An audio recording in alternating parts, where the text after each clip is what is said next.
Hello, this is Dr. Grande. Today's question is, what are some examples of how the symptom criteria may appear with narcissistic personality disorder? If you find this video to be interesting or helpful, please like it and subscribe to my channel. That way you won't miss any new videos. So with this topic, narcissistic personality disorder, it's first important to understand that narcissism and narcissistic personality disorder are really two separate constructs. We could think of narcissistic personality disorder as an extreme case of narcissistic traits, although there are several elements to narcissistic personality disorder, NPD, that we may not see to the same degree or even see at all with narcissism. Narcissism is considered relatively normal and even helpful in a number of ways. Narcissistic personality disorder is considered maladaptive. So there are 9 symptom criteria for NPD in the Diagnostic and Statistical Manual. Only 5 of these criteria have to be met for a diagnosis of NPD, and it's also important to remember that a diagnosis can only be made by a licensed and qualified mental health clinician. So let's take a look at these symptom criteria and some examples for each of them. So with the first symptom criterion, we have a grandiose sense of self-importance. So a lot of times we see this manifested through exaggerating and otherwise lying. So an example would be if somebody wins a competition or an award, say at work, like an award that's given every year for doing something particular, some task or achieving some level of productivity. An individual who has this symptom may make it appear that their winning of that award was more substantial than when somebody else won the award in previous years. For example, if the award was for perfect attendance, they might say, well, yes, that other person the year before had perfect attendance, but there weren't as many snowstorms. It was more difficult to get into work this year. So they distinguish between the similar awards or the same awards using hardships or characteristics that made it more difficult for them to get. So it's really an exaggeration and in many cases a lie that feeds back into this grandiose sense of self-importance. The second symptom criterion is a preoccupation with fantasies of unlimited success, power, brilliance, beauty. Now, this is one of those few instances, I think, in the DSM where the language is a bit imprecise. Rarely do we see this manifested as truly unlimited. It's not really a fantasy necessarily of unlimited success or power, but rather unrealistic and exaggerated achievements. And oftentimes this is related to what the individual with narcissistic personality disorder does for a living or does for hobby or something related to who they are. For example, if an individual with NPD works in a bank, their fantasy of power and success might be that they're going to be the CEO of that bank someday. Now that may be quite a bit unrealistic. It may be a long shot that that would happen depending on what their skill sets are and how large the organization is, but it's not really a fantasy that has to do with unlimited power or success. Rather, as I mentioned, just a bit unrealistic. Sometimes we also see these fantasies in terms of owning something substantial, like owning a mansion, owning a large business, or reaching a high level of achievement in terms of financial or career success that really does seem to be at the outer edge of what's possible. A lot of times this has to do with property, money, and some sort of clear established type of power. Like, for example, being elected to a political office, or as I mentioned, being the CEO of a company. The third symptom criterion is this idea that the individual feels special, unique, and only high status people or other special or unique people could understand them. So really this symptom criterion ties in with arrogance, which is the last symptom criterion. Now, an important point about this symptom criterion is it's not always necessarily a positive way of being special. Oftentimes it is. Oftentimes it's special as in somebody has the highest level of performance, they have the most money, they have the most physical beauty.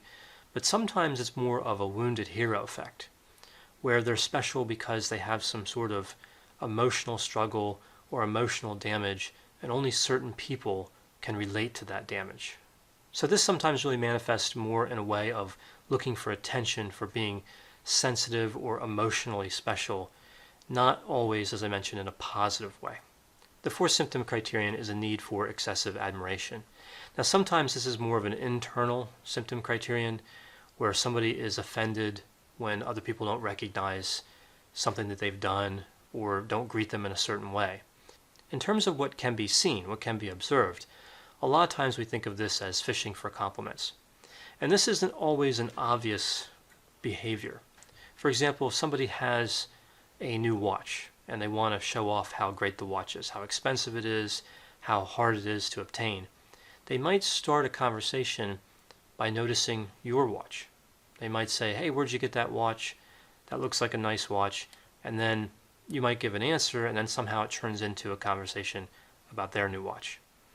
So that's a way that they can sort of prompt this excessive admiration that they require. The fifth symptom criterion is a sense of entitlement. And the example I'll use here is when somebody goes to a restaurant to eat. There are a lot of different levels of service and things that can happen in a restaurant that can indicate status. So for example, if someone goes to a restaurant, they may want to be seated quickly.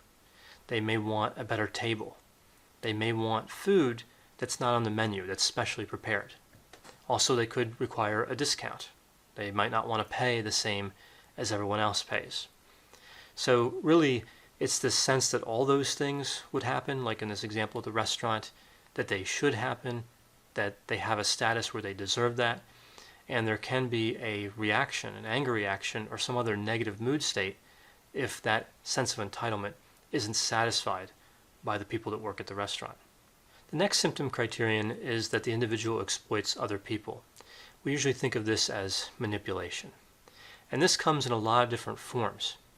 One type would be deliberately setting out to manipulate somebody. So deliberately doing something to gain something from somebody else. But a lot of times we see this manipulation as a byproduct of a failure to factor in other people's feelings. So it may be unintentional in a sense some of the time. Now an example here in terms of manipulative we see sometimes in relationships. And this is where like a calculation is made with a friendship or a romantic relationship that we usually don't think of as normally accompanying those types of relationships. So for example, if somebody has this symptom, they may date somebody else and then think about that person's financial status, their physical attractiveness, their status in society, and if it's not up to the level that the individual wants, they may break off that romantic engagement. So there's again a calculation going on that we wouldn't normally see if somebody didn't meet this symptom criterion, for example. The next symptom is a lack of empathy. And here with the lack of empathy, we sometimes think that an individual with NPD can't empathize, they can't understand how other people are feeling. And other times we think of this as more being they choose not to empathize. So whether somebody has the ability to empathize or not, oftentimes we still see a lack of empathy. So there is an observation where the empathy is just not there. An example of how this symptom criterion may appear would be, say in a work setting, someone is injured, say they have an injured leg, and they're walking through the office and they accidentally run into a desk with that leg. The normal reaction from somebody without this particular symptom would likely be to cringe, to say something like, "That really must hurt, I'm sorry that happened," maybe to walk over in some way and offer assistance with them walking around.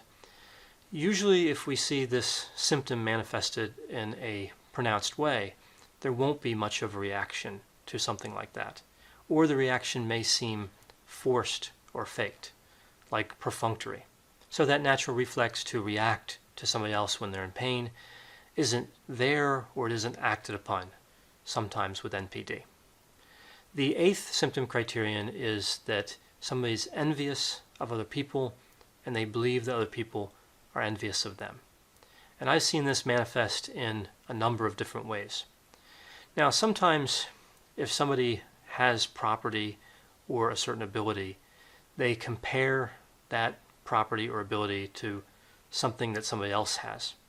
And it may be a clear difference. So if somebody's a manager at a particular organization and someone else is an assistant manager, there's a difference in status, and somebody with NPD may point that out or may believe that the person who has that lower status envies their power or status. But sometimes I've seen this where the object or ability is identical. For example, if someone buys an automobile, say a nice automobile, and then at the same employer where they work, where the person works, somebody else buys the same car. It's the same exact automobile. The individual with NPD may still find a reason why that car and that person by extension is somehow inferior and should envy their car. For example, maybe they didn't buy it from the nicest dealership, or they didn't get a certain warranty or a certain color that they believe is better with their car than with the other person's car. So we see this manifested sometimes in a particularly unrealistic way. Envy is not an unusual characteristic, but when we see it manifest with NPD, it can have a characteristic like that where it doesn't really seem to make much sense that there'd be some sort of differential that could lead to envy, and yet they still infer the presence of envy in that situation. The last symptom criterion is the appearance of being arrogant. Sometimes we think of this as being supercilious. And this is one of the more obvious symptoms in terms of there's observable behavior that we can tie to it. I've seen this manifest in a number of ways too. You could see condescending behavior, somebody talking down to somebody else. We can see the individual with NPD accuse somebody of poor performance or poorly evaluating their performance. For example, if they buy something from a salesperson, they may rate that experience very negatively, when in fact the salesperson really didn't do anything out of line that would merit such a rating. Another area that's not uncommon with this symptom criterion is questioning the validity of somebody else's credentials. So if somebody with NPD gets into difficulties with the law, for example, and they hire an attorney, they may repeatedly question that attorney's credentials. They may say, well, that law school that you went to really isn't the best, so I question what kind of job you can do. Or they may look at how many years experience that person has and says, well, 5 years experience really isn't enough to be a good attorney or an effective attorney. So really constantly questioning the credentials and trying to make themselves appear superior to that person. So those are the 9 symptom criteria for narcissistic personality disorder and some examples for each. It's important to remember that NPD is a serious mental health disorder and necessitates treatment, although we know that a lot of times when people have NPD, they do not come in for treatment. A lot of the treatments that we see for NPD are somewhat effective, particularly if people stay in treatment for a long period of time. We know, of course, that NPD is a personality disorder, and we expect the symptoms to be chronic and long-lasting. So getting sufficient treatment sometimes involves a longer duration of treatment. Also, it's important to remember that we think of NPD as being protective. It's a mechanism we believe comes about in part to protect a fragile sense of self. So people with NPD are genuinely suffering, even though they may not realize why, or they may not even realize they have a disorder. So when working with NPD, as is the case when working with any mental disorder, it's important as mental health professionals that we show compassion and try to deliver effective treatment. I hope you found this description of examples of the symptom criteria for NPD to be interesting. Thanks for watching.